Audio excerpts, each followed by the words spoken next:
तो सभी को नमस्कार, आदाब एंड सत श्री अकाल। मैं अमन गुप्ता आप सभी का तहे दिल से स्वागत करता हूं दोस्तों, आप ही के अपने YouTube चैनल भातखंडे संगीत शास्त्र में। आशा करता हूं कि आप सभी लोग स्वस्थ होंगे, मस्त होंगे और आप सभी की पढ़ाई जोरों शोरों से चल रही होगी। तो चलिए सभी लोग बताएंगे कमेंट सेक्शन में कि आप सभी कैसे हैं। और आ गए हैं दोस्तों तो वीडियो को लाइक करना नहीं भूलिए, न्यू है तो सब्सक्राइब कर लीजिए और बेल आइकन को याद से दबाइए ताकि हर वीडियो का नोटिफिकेशन आपको सबसे पहले मिलता रहे। एंड ज़्यादा से ज़्यादा दोस्तों आपको वीडियो को शेयर भी करना है, क्योंकि आप सभी लोग जानते हैं sharing is always caring. And अगर आप व्हाट्सएप यूज़ करते हैं तो स्टेटस पर जरूर लगाइएगा, अन्यथा इसे व्हाट्सएप ग्रुप में तो ज़रूर से शेयर करिएगा।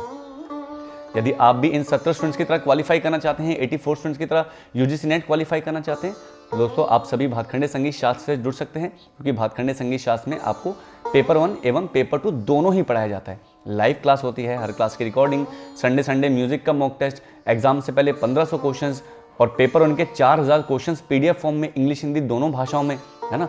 और भी बहुत सारी चीज़ें आपको जो है देखने के लिए मिलती है। ये नंबर आपको दिया गया है, इस पर आप कॉल करके हमारे बैचेस से जुड़ सकते हैं। यदि आपको सिर्फ म्यूजिक पढ़ना है यूजीसी नेट का, तो वो ऑप्शन भी आपके पास अवेलेबल है, इस नंबर पे आप फ़ोन करके जानकारी ले सकते हैं। यदि आपको सिर्फ पेपर 1 पढ़ना है यूजीसी नेट का, तो भी आप कक्षा में आ सकते हैं। ये रहा दोस्तों वो जादुई बैच। सर हमको तो जादुई बैच में लेना है जहाँ से आपके 70 स्टूडेंट क्वालिफाई किए थे, तो भाई आ सकते हैं। यहाँ भी live class recording, Sunday mock test, exam से पहले 1500 क्वेश्चन, पर्सनल गाइडेंस और पूरी फीस जो है वो मात्र 2000 रुपीज़ आपको दी गई है ना। ये रहा नंबर, आप इस पर फ़ोन कर सकते हैं। यूपीडीटी ज्वाइन करना है, एमपी मेंस ज्वाइन करना है, आरपीएससी फर्स्ट ग्रेड या कोई भी बैच ज्वाइन करना है, तो आप इस नंबर पे फ़ोन करके सारी जानकारी ले सकते हैं। तो चलिए प्रश्न नंबर 1 आप सभी की स्क्रीन के ऊपर ये रहा। किसी गीत का प्रयोग कथक के लिए या किस गीत का प्रयोग कथक के लिए नहीं किया जाता है? ठुमरी, धमार, तराना या फिर टप्पा। किस गीत प्रकार का प्रयोग कथक के लिए नहीं किया जाता है? ठुमरी है, धमार है, तराना है या टप्पा है? बताइए। आंसर करना सभी का अनिवार्य है दोस्तों। तो कौन सा है दोस्तों? तो आपका टप्पा है, जिसमें कथक का प्रयोग नहीं किया जाता। प्रश्न नंबर 2, विज्ञान की कौन सी शाखा संगीत वाद्य यंत्र के निर्माण में प्रमुख भूमिका निभाती है? ध्वनि की, चुंबकत्व की, विद्युत की या फिर प्रकाश की? विज्ञान की कौन सी शाखा संगीत वाद्य यंत्र के निर्माण में प्रमुख भूमिका निभाती है? ध्वनि की, चुंबकत्व की, विद्युत की या फिर प्रकाश की? तो बिल्कुल भाई आप बिल्कुल सही गेस कर पा रहे हैं, ध्वनि इसका राइट आंसर होगा। एंड भाई मैं आप सभी के कमेंट पढ़ रहा हूं और आप लोग लाइक कम कर रहे हैं, लाइक करते रहिएगा एंड शेयर करते रहिएगा ज़्यादा से ज़्यादा। चलिए आप सभी का बहुत बहुत स्वागत है, जिनका नाम मैं नहीं ले पाया उन सभी का भी बहुत बहुत स्वागत है। दिए गए गीत प्रकारों में से किस में कविता का अत्यधिक महत्व है? तराना, सरगम, गजल या फिर ख्याल?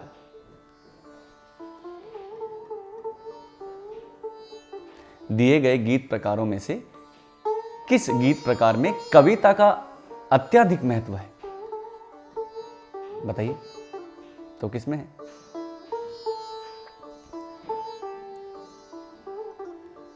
तो बिल्कुल सही कह रहे हैं आप लोग दोस्तों, गजल इसका राइट आंसर होगा। तो गजल में क्या है, कविताएं तो होती हैं, शेर ही तो होते हैं। शेर कहिए, कविता कहिए, वही तो होती हैं। जैसे हमारा एक शेर है, शहर दर शहर लिए फिरता हूं तन्हाई को, है ना। सारे ग प ध प ग रे ध रे ध सा। ये तो आपका क्या हो गया? तो भूपेश्वरी हो गया। तो अब इसके अलावा आप नट भैरव में देख सकते हैं, शहर दर शहर लिए फिरता हूं तन्हाई को। शेर कहिए, कविता कहिए। जैसे हम लोग उर्दू भाषा में शेर कहते हैं, उसे ही हिंदी भाषा में कविता कहते हैं। तो option number C will be the right answer. Question number 4, यदि मध्य षड्ज की आवृत्ति 240 है तो मध्य पंचम की आवृत्ति क्या होगी? 320, 480, 120 या फिर 360? चलिए, ईच एंड एवरीवन।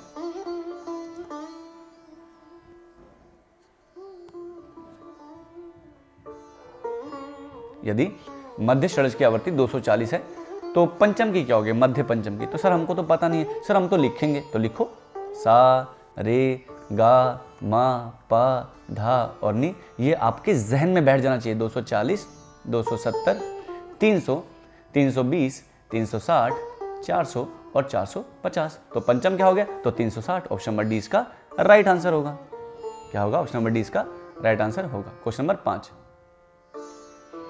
एशियाई देशों में आमतौर पर कौन सा स्वर ग्राम पाया जाता है? पेंटाटोनिक, हेक्साटोनिक, हेप्टाटोनिक या फिर क्रोमैटिक?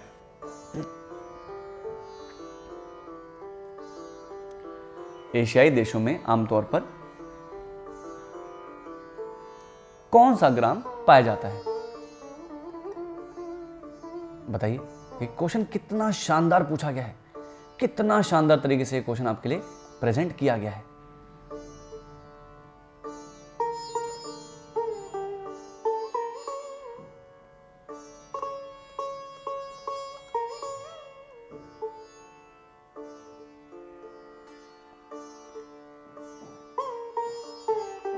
चलिए, तो बिल्कुल सही आंसर कह रहे हैं भाई आप लोग। इसका option number A pentatonic right answer होगा। देखो पेंटाटोनिक क्या होता है? पेंटाटोनिक का अर्थ होता है ऐसा स्वर समुदाय या ऐसा स्वर सप्तक जिसमें 5 स्वर लगते हों, जैसे सा रे गा पा धा सा धा पा गा रे सा, है ना। अब वो स्वर कोमल भी हो सकते हैं, तीव्र भी हो सकते हैं, शुद्ध भी हो सकते हैं, कोई भी स्वर हो, लेकिन 5 स्वर हो। पेंटाटोनिक का मतलब होता है 5। क्वेश्चन नंबर 6, किस धर्म के प्रचार से एशिया महाद्वीप में भारतीय संगीत का प्रचार हुआ? इस्लाम, बौद्ध धर्म, जैन धर्म या फिर ईसाई धर्म?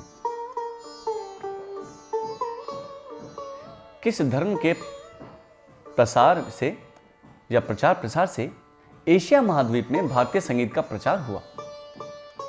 बताइए। इस्लाम धर्म, बौद्ध धर्म, जैन धर्म या फिर ईसाई धर्म?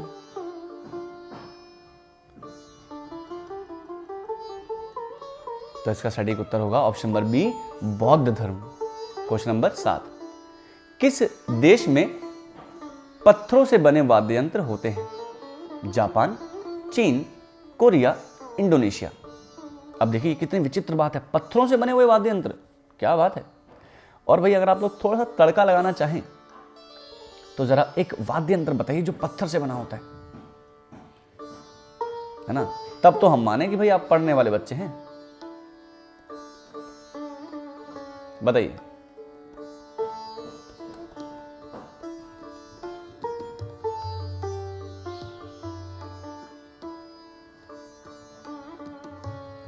बताइए कौन से वाद्य यंत्र होते हैं? तो उन्हें हम लोग कहते हैं लिथियोफोन। क्या कहते हैं? लिथियो, LITHO फोन्स, PHONES, लिथियोफोन्स इंस्ट्रूमेंट उन्हें कहा जाता है। और ये कहाँ मिलते हैं यूजुअली? तो ये मिलते हैं कहाँ? तो चीन में। कहाँ मिलते हैं? चीन में। Question number 8, Gamlin orchestra dash का पारंपरिक संगीत है? इंडोनेशिया, जापान, श्रीलंका या फिर नेपाल? बताइए।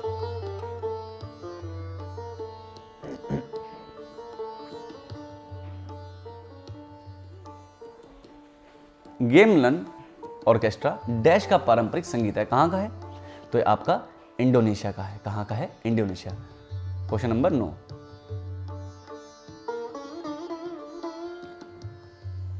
क्वेश्चन नंबर 9, भारतीय संगीत में कौन सी अवधारणा अरबी संगीत में मुकाम के समान है?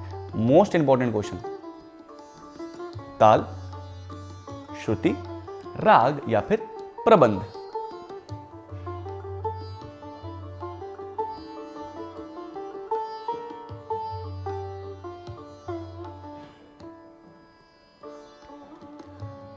भारतीय संगीत में कौन सी अवधारणा अरब संगीत में मुकाम के समान है?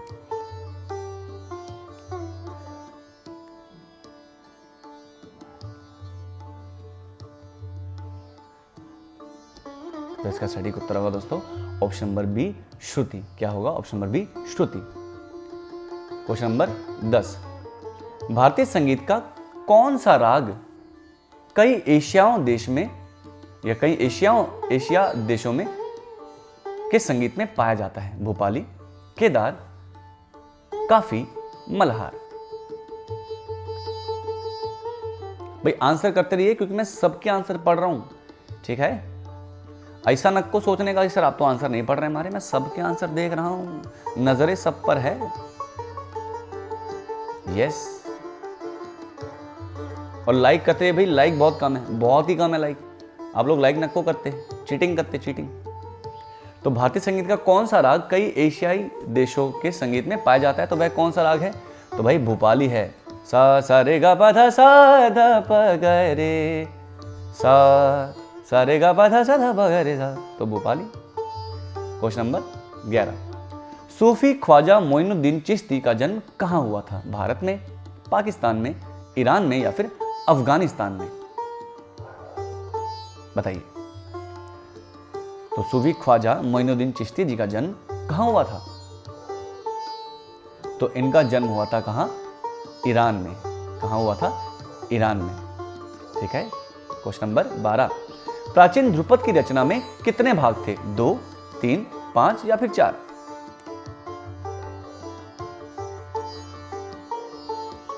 प्राचीन ध्रुपद रचना में कितने भाग थे?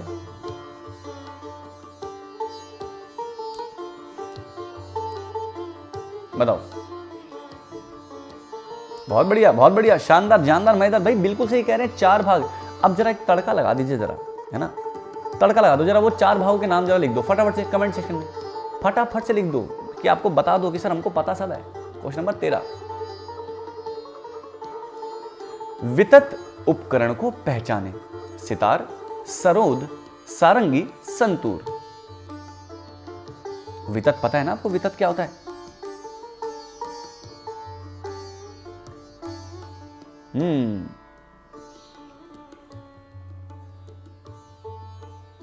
वितत ऐसे तंत्री वाद्य यंत्र होते हैं जिनको बो की सहायता से, या जिसे हम लोग धनुष भी कहते हैं, जिसे हम इशिका भी कहते हैं, उनकी सहायता से बजाया जाता है। और कैसे दिखते हैं? ऐसे दिखते हैं, है ना? है ना? मैंने आपको एक बहुत बढ़िया बात बताई थी बहुत सालों पहले, है ना? ये 400-500 साल पहले आपको बताया था मैंने बात, है ना? क्या कहा था मैंने, आपको याद है? मैंने कहा था अगर आपको कम समय में ज़्यादा जो है पैसे कमाने हैं तो घर में जो है घोड़े पालना शुरू कर दीजिए, क्योंकि जो वितत वाद्य यंत्र होते हैं उनको जो है वो बो की सहायता से बजाया जाता है, और अच्छी बो उसको ही कहा जाता है जो घोड़े की बाल से बना होता है।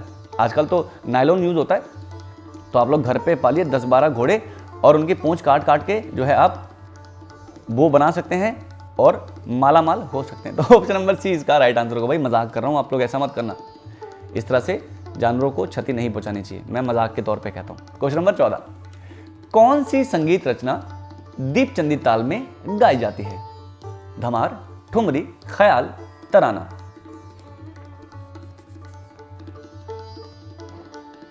बताइए, वह कौन सी रचना है जो कि दीपचंदी ताल में गाई जाती है? तो पहले तो ये बताइए भाई, दीपचंदी है कितने मात्रा की? तो दीपचंदी सर हमको जहां तक पता है तो कितनी की मात्रा की है? तो 14 मात्रा की है, 14 मात्रा में। और दीपचंदी के ठेके में क्या जचता है बताइए? तो दीपचंदी के ठेके में जचता है सिर्फ एक ठुमरी, और बहुत शानदार शानदार ठुमरियां हैं, सुनिएगा दीपचंदी ताल में। क्वेश्चन नंबर 15, अभ्यास डैश से संबंधित है? अल्पत्व, बहुत्व, आविर्भाव या फिर तिरोभाव?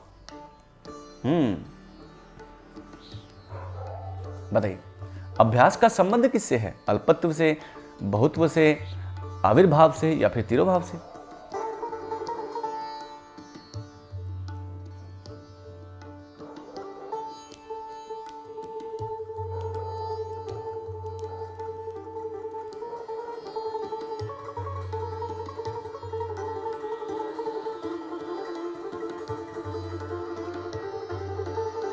तो बिल्कुल सही कह रहे हैं भाई, अभ्यास का संबंध है किससे? आपका बहुत्व से।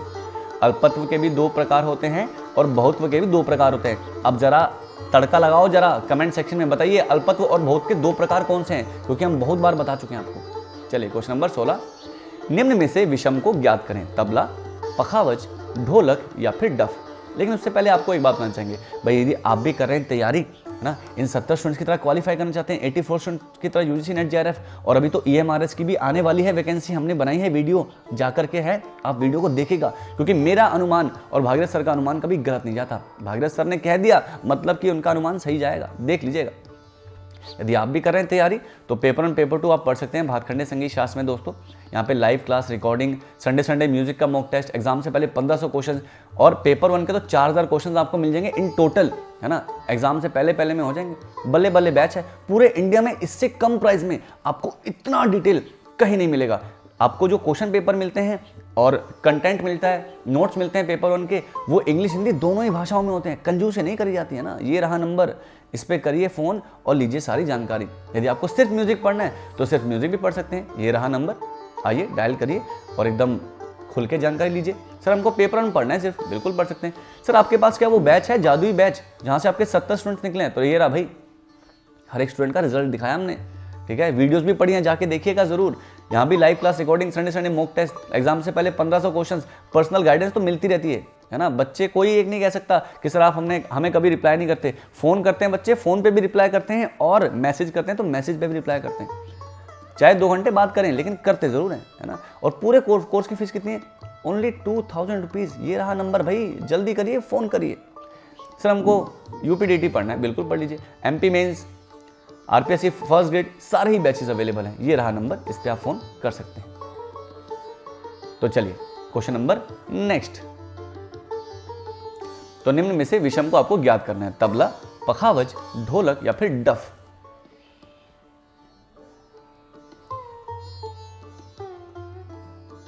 बताइए विषम क्या है? तो सर इसमें तो कुछ भी विषम नहीं है, आप तो सर हमको गलत पढ़ा रहे हैं। सर गलत कर रहे हैं। तबला, पखावज, ढोलक, डफ, ये चारों ही अवनद्य वाद्य हैं, तो इसमें से विषम कैसे ज्ञात करें? हाँ, अब आपको विषम ज्ञात करना है। किसके आधार पे बताइए, किसके आधार पे? तो ये आधार है आपका क्या? वादन विधि। क्या है? वादन विधि। तबला, पखावज और ढोलक तीनों को ही नीचे रख करके बजाया जाता है। अगर तबला है तो आपकी पोजीशन ऐसी रहेगी, लेकिन नीचे रखा जाएगा। पखावज और आपका ढोलक तो नीचे रखकर बजाया जाता है, लेकिन डफ कहाँ रख के बजाया जाता है? तो डफ आपका शोल्डर पर रख के बजाया जाता है, या तो फिर आप इसे अपने स्टमक की पोजीशन पे रख के बजा सकते हैं, ठीक है। वैसे डफ भी आपका अवनद्य वाद्य है, लेकिन इसको वादन विधि के आधार पे जो है भिन्न आपको करना है। तो ऑप्शन नंबर डी इसका राइट आंसर होगा। क्या होगा? Option number D. भाई लाइक में बहुत कमी आ रही है, लाइक नहीं कर रहे। और कल यानी कि मंडे को आपको फ्री क्लास मिलने वाली है 7 बजे, 10 फरवरी 7 बजे फ्री क्लास है। आ जाना लाइव, जो लाइव आएगा पाएगा, जो नहीं आएगा नहीं नको पाएगा। Question number 17। उस्ताद फैयाज खां अपनी बंदिश में अपने नाम को किस नाम से संबोधित करते हैं? प्रेम पिया, प्राण पिया, दरस पिया, ललन पिया।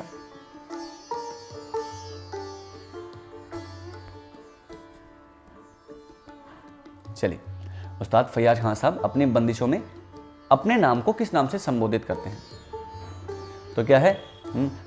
प्रेम पिया मुख से नहीं बोलत, बिनती करत मैं तो हारी हारी हारी हारी, अब मोरी बात तो किस नाम से, अब मोरी बात अब मोरी बात, तो प्रेम पिया प्रेम पिया। चलिए क्वेश्चन नंबर 18। चलिए, जब एक विशेषज्ञ संगीतकार किसी अन्य राग को कुछ समय के लिए प्रस्तुत करके मूल राग से हटकर समप्राकृतिक राग में जाता है, तब वह क्या कहलाता है? आविर्भाव, तिरोभाव, रूप का लाप्ति या फिर अनिबद्ध गान।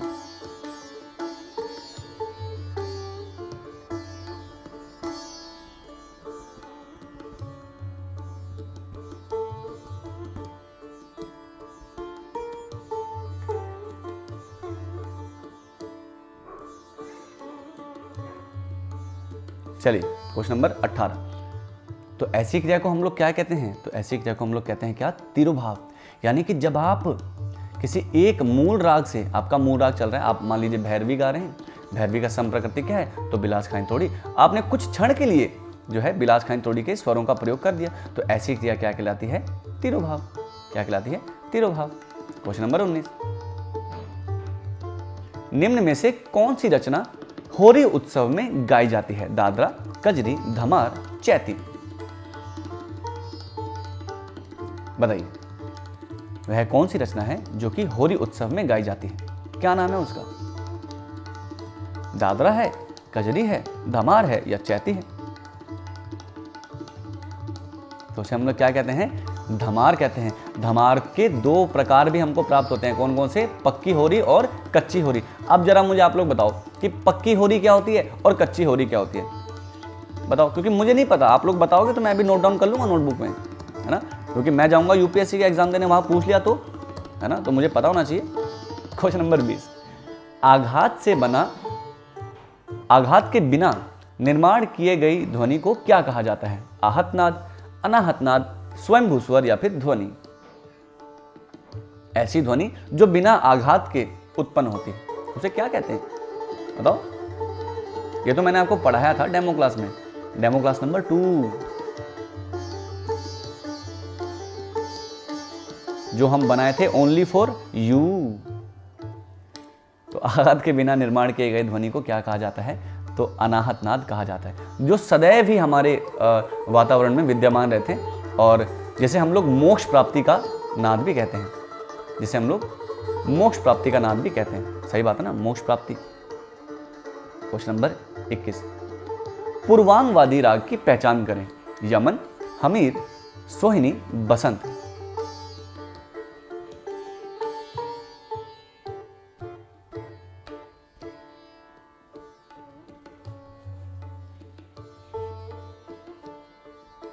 चलिए, तो कौन सा राग पूर्वांगवादी है, तो यमन आपका पूर्वांगवादी, यानी कि इसका जो चलन है वो मध्य सप्तक से लेकर के मंद्र सप्तक में ज्यादा किया जाता है। ऐसा नहीं कि ऊपर नहीं जा सकते, जा सकते हैं, लेकिन इसका चलन जो है वो मध्य सप्तक में अधिक किया जाता है। क्वेश्चन नंबर 22, आधुनिक संगीत की रागमाला को किस प्रबंध से विकसित किया गया है, ध्रुव प्रबंध, रूपक प्रबंध, राग कदम्ब प्रबंध या फिर ध्रुवा प्रबंध। बताइए, आधुनिक कालीन जो हमारा रागमाला है वो किस प्रबंध का विकसित रूप है, बताओ। ये तो सिंपल क्वेश्चन है।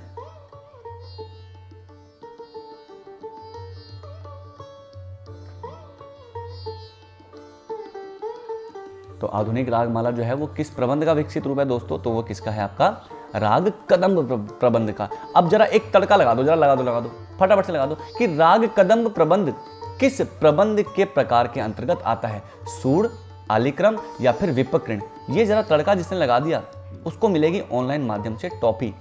ओके, चलो क्वेश्चन नंबर 23, विषम आपको ज्ञात करना है, केवाड़, निर्गीत, सप्तगीत, ध्रुव।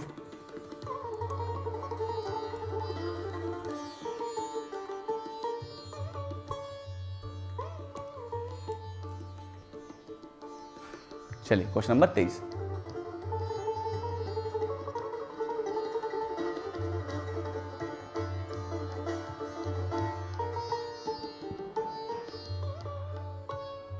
तो इसका सटीक उत्तर होगा ऑप्शन नंबर डी, ध्रुव। और जरा मैंने, अच्छा चलो मैं आपसे पूछता हूँ कि मैंने किस आधार पे ध्रुव को विषम माना है, आपको बताना है। देखते हैं कौन मेरा लॉजिक पकड़ेगा। चलो देखते हैं।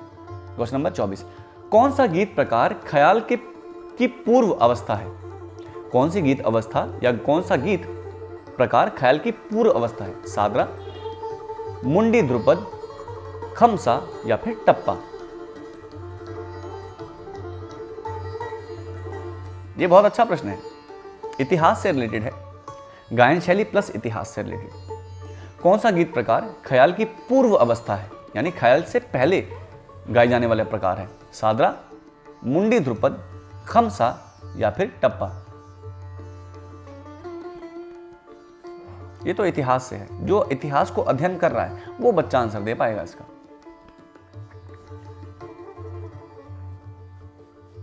बताइए कौन सा गीत प्रकार ख्याल की पूर्व अवस्था है, तो क्या है वो, तो मुंडी ध्रुपद। क्या है, मुंडी Dhrupad. Option number B will be the right answer. दोस्तों यदि आप कर रहे हैं तैयारी और तैयारी में लाना चाहते हैं 4 चांद, है ना, तो और सर हमको तो कुछ नहीं पता, सर हम जीरो से पढ़ना चाहते हैं और हीरो बनना चाहते हैं, है ना, जीरो से पढ़ के हीरो बनना चाहते हैं, तो इस जीरो से हीरो तक का सफर हम भातखंडे संगीत शास्त्र आपको करवाएंगे। और यदि आप देखना चाहते हैं कि सर हम कैसे पढ़ाते हैं, तो भाई आप हमारी डेमो क्लासेस कोई भी उठा के देख लीजिए, रैंडमली कोई भी एक टॉपिक की आप वीडियो हमारी देख सकते हैं डेमो की, आपको फॉर श्योर एक एक कंसेप्ट क्लियर हो जाएगा। और ऐसे ही कंसेप्ट के लिए आप आ सकते हैं हमारे बैचेस, है ना, आप हमारे बैचेस से जुड़ सकते हैं, जहाँ पे हम यूजीसी नेट का कॉम्बो पढ़ा रहे हैं, पेपर 1 और पेपर 2 दोनों ही पढ़ा रहे हैं। ओनली म्यूजिक पढ़ना है तो भी पढ़ सकते हैं, ओनली पेपर 1 पढ़ना है तो ओनली पेपर 1 भी पढ़ सकते हैं, जो कि मैं पढ़ा रहा हूँ, है ना। और बीपीएससी पढ़ना है, जादुई बैच 70 स्टूडेंट्स वाला, तो आ जाइए। और UP TET, MP mains, RPSC first grade, सारे ही बैचेस लाइव हैं और सारे बैचेस अलग हैं। ऐसा नहीं कि एमपी मेंस बोल के हम आपको आरपीएससी के उसमें बैच में डाल देंगे, नहीं, आपका बैच एकदम सेपरेट है। कोई भी जो है आपको अलग अलग बैचेस जो है मिले जाते हैं, ऐसा नहीं कि आपको मिक्स कर देंगे, है ना, यूजीसी नेट बोल के आपको एमपी मेंस में डाल देंगे, नहीं, एमपी मेंस में एमपी मेंस का सिलेबस, बीपीएससी में बीपीएससी का सिलेबस, है ना, सारे बैचेस ही आपके अलग अलग हैं। तो चलिए आज का अंतिम प्रश्न आप सभी की स्क्रीन के ऊपर ये रहा, आंसर सबको करना है और लाइक करते रहिए भाई, लाइक करते रहिए। चलिए क्वेश्चन नंबर 25, बहुत्व का प्रकार कौन सा है? लंघन, अनभ्यास, अलंघन या फिर वर्ज?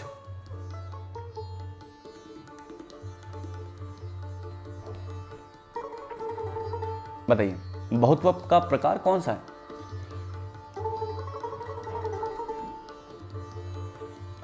बहुत्व का प्रकार कौन सा है?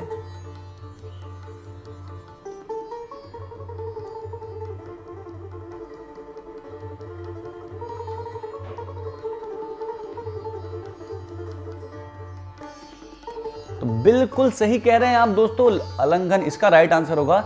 अलंघन प्लस अभ्यास, अलंघन प्लस अभ्यास ये किसके प्रकार होते हैं? ये दो प्रकार हैं किसके? तो बहुत्व के। और लंघन और अनभ्यास ये प्रकार हैं किसके? तो अल्पत्व के, अल्पत्व के प्रकार हैं। सिंपल, बिल्कुल सही। तो यदि दोस्तों बताना चाहेंगे कि हमारी क्लास ना दोस्तों मंडे टू सैटरडे डेली होती है, सोमवार से शनिवार डेली होती है 7 बजे। और आपके लिए एक नया जो है सीरीज चालू किया गया है जिसका नाम है free music classes. Free music classes, इसमें हम आपको हर एक कंसेप्ट पढ़ाते हैं। कोई भी एक रैंडमली कंसेप्ट ले लिया, उसको इन डेप्थ हम लोग समझते हैं, ठीक है। तो आपकी फर्स्ट म्यूजिक क्लास जो है वो 10 फरवरी को होगी, उसके बाद 17 फरवरी को, ऐसे हर मंडे आएगी। और इसकी क्लास का टाइम क्या होगा? तो 7 बजे। और कहाँ पे होगी? तो यूट्यूब पर होगी। सर क्या ये फ्री है? बिल्कुल सबके लिए फ्री है। आपको करना कुछ नहीं है, ज़्यादा से ज़्यादा लाइक करना है, ज़्यादा से ज़्यादा वीडियो को शेयर करना है। तो आ जाइएगा, क्योंकि जो लाइव आएगा उसको ही सारी चीज़ें मिलेंगी, जो लाइव नहीं आएगा उसको नहीं मिलेगी, क्योंकि रिकॉर्डिंग नहीं रखेंगे हम ना, इसीलिए ना, समझो ना। तो thank you so much for being the classroom. सभी लोग स्वस्थ रहें, मस्त रहें, अपना ध्यान रखें, अपने घर वालों का ध्यान रखें और अपने देश का भी ध्यान रखना है। आपको गंदगी नहीं मचानी, क्योंकि ये देश आपका अपना है। तब तक के लिए आप सभी से कहेंगे जय हिंद और जय भारत। और आप कल की क्लास के लिए यानी मंडे की 10 फरवरी की क्लास के लिए कितना एक्साइटेड हैं, ये आप सभी को कमेंट सेक्शन में बताना है। तब तक के लिए जय हिंद और जय भारत।